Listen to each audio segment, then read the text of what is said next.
Well, Bobby Liebling, the frontman of Pentagram, went viral a couple of weeks ago for this crazy wizard moment.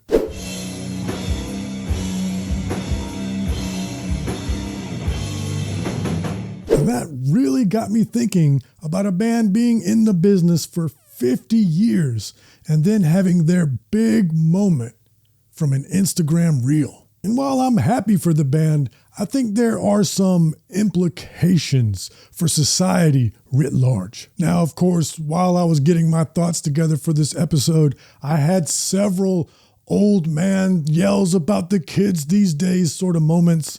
But upon further reflection, I realized that it's kind of always been this way.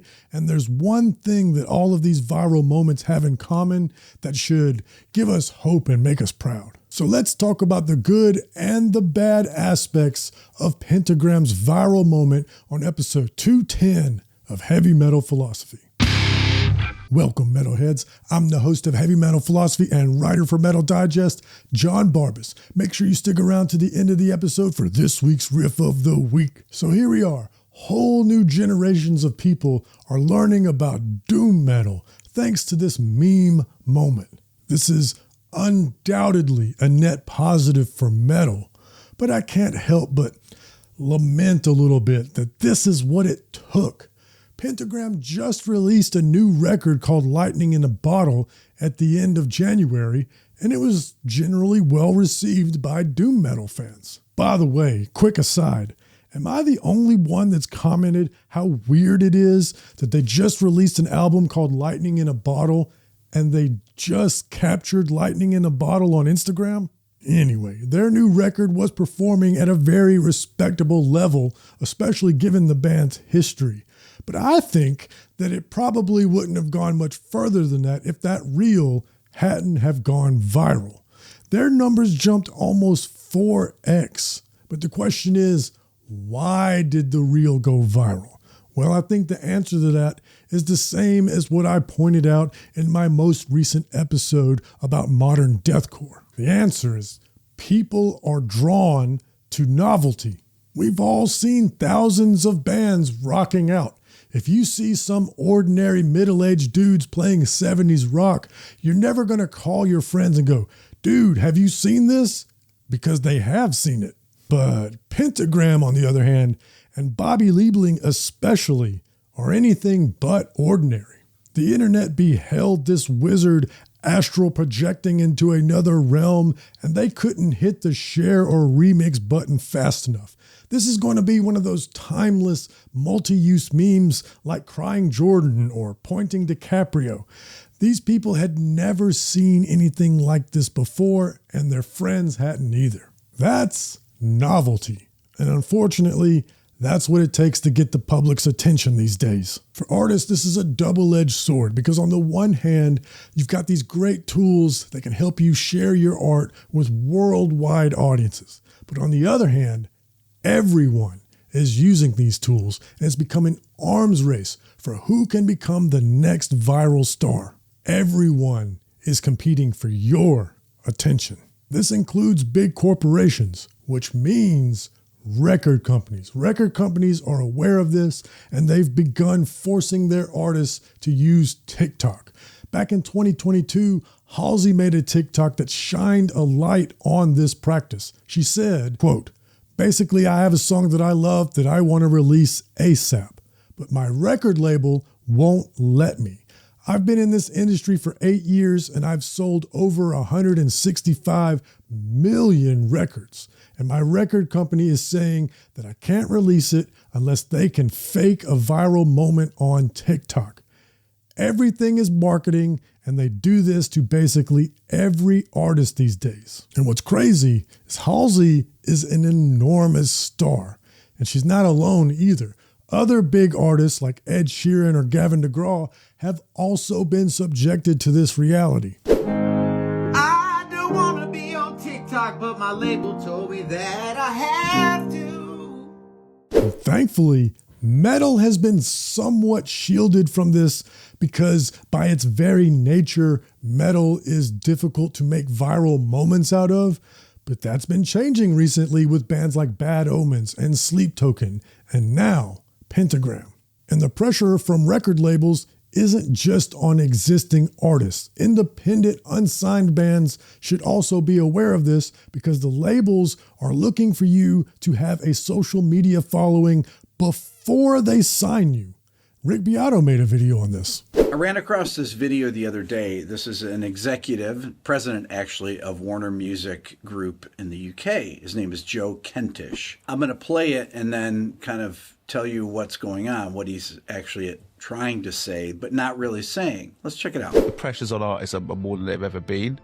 And so those talents are more important than they've ever been. He can't say it. Ability to talk to audience and stuff like that. But okay, wait, ability to talk to audience. What does that even mean? He doesn't mean out in front of a crowd. He means talk to audience, like I'm doing right now. The ability to develop an audience and talk to him through Instagram, through TikTok, through YouTube Shorts, through any type of social media. Basically, he's saying that you need to be able to build a massive following so that they will be able to market you because they're incapable of it. Let's listen on. They have to have all of those sorts of think about what this. you traditionally think of as a huge social media presence. Things that you need to be an artist, but then they things that you have to be an artist. You need to be an artist, productive and hardworking. Great, productive and hardworking. What does that even mean? He doesn't mean going out and touring. Well, yeah, maybe that's part of it. He means they have to be productive and hardworking, meaning they need to be releasing content all the time. They need to be content creators, not creative musicians. He doesn't talk about musicality or great songwriting or anything like that. He's talking about being productive. This guy runs a major label in the UK. He runs Warner Music Group. Doing an interview, obviously, and trying to say that they need to sign people that are great at social media, not people that are great writers, that are great lyricists, that can write incredible melodies, that are write great grooves, that can rap, that can do anything like that. No, they need to be productive. He's not talking about art here. It's crazy for bands these days. They make no money from record sales. They make no money from streaming. And the cost of touring has gone up multiple times thanks to inflation. For the past few years, bands have been glorified t-shirt salesmen. And now the venues are trying to get a big cut of that money too. And as if that wasn't enough, to top it all off and add insult to injury, these bands are forced to grind relentlessly on social media, making content that isn't music just to keep their names in the feed so that their Spotify monthly listeners won't go down. Take one of my favorite bands, Hath. Back in 2022, when Hath released their last album, All That Was Promised, it was widely acclaimed by extreme metal fans. And at that point in time, they had around 30 to 35,000 monthly listeners, if my memory serves me correct. Now in 2025, they're just under 7,000. Is it because they're suddenly not good anymore? Or did one of them do something to get canceled? No. It's because they haven't released a single every quarter like metalcore bands do, and they haven't given a shit about posting on social media. Which, I mean, big respect to them for that. But there's thousands upon thousands of bands to listen to. So if you don't keep your name in the social media feed, your numbers will go down. You either need people searching for you or you need to be on playlists to keep those numbers up. And here some people might ask, why do we even care about Spotify anyway? Look, I wish we lived in a world where Spotify didn't matter, but promoters and booking agents, they look at those numbers when they're booking shows and festivals. I mean, what other numbers are they going to look at? Record sales don't mean anything anymore, and Apple doesn't provide up-to-date and reliable numbers. YouTube is highly affected by packaging. Behind me are 100 circles with 100 people inside of them. I don't care if this takes weeks, months, or even a year. The last one of you to leave your circle wins that $500,000. So that really only leaves Spotify. So yeah, this all sounds pretty grim, right? But I do want to leave you with one positive before we go. One saving grace. There's one constant amongst all of these viral moments that should save at least a little tiny shred of our faith in humanity. The music still has to be good. Thanks to seeing this strategy succeed, there are thousands of bands trying to go viral on social media, and they're dreaming millions of gimmicks to try and make that happen. But the gimmick is only one part of the equation. That image of Bobby from Pentagram looking like nobody you've ever seen before, that's because Bobby is actually somebody you've never seen before. It's not a gimmick for him. People don't just do the amount of drugs that he did and live into their 70s. I mean, look at me, you know, I'm an old soldier, right? I've been doing drugs 44 years. I've been addicted to heroin for 39. I've been addicted to crack for about 22. I've been in nut houses, detoxes. You know, that's why I smile and tell people I'm alive, man. I'm not supposed to be alive. And there's Sleep Token. They have the masks and the lore, but there's no shortage of bands out there wearing crazy masks, and they're failing. My most viewed episode of the podcast is my episode on Sleep Token. Take a look at the comments on that one. There's not one fan in that comment section saying to me, oh yeah, I only love them for the masks, or I gave them a chance because I saw the masks first. Bad Omens went viral for Just Pretend. And while that song isn't my style of music, their song Dethrone is much more my speed.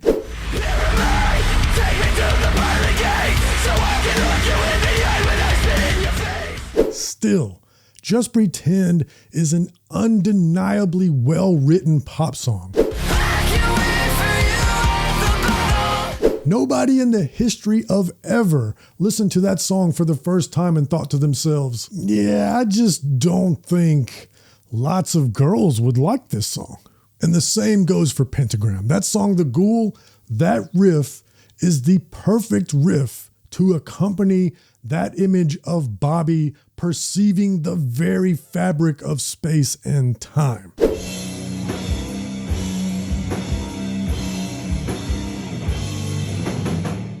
If the audio was bad, that thing would have never went viral because people won't put up with bad audio in their video. Trust me, I know on that one. So while I was gathering my thoughts for this episode, I obviously had a lot of jaded opinions about the current state of the music industry. But the more I thought about it, the more I reflected and realized that the more things change, the more they stay the same.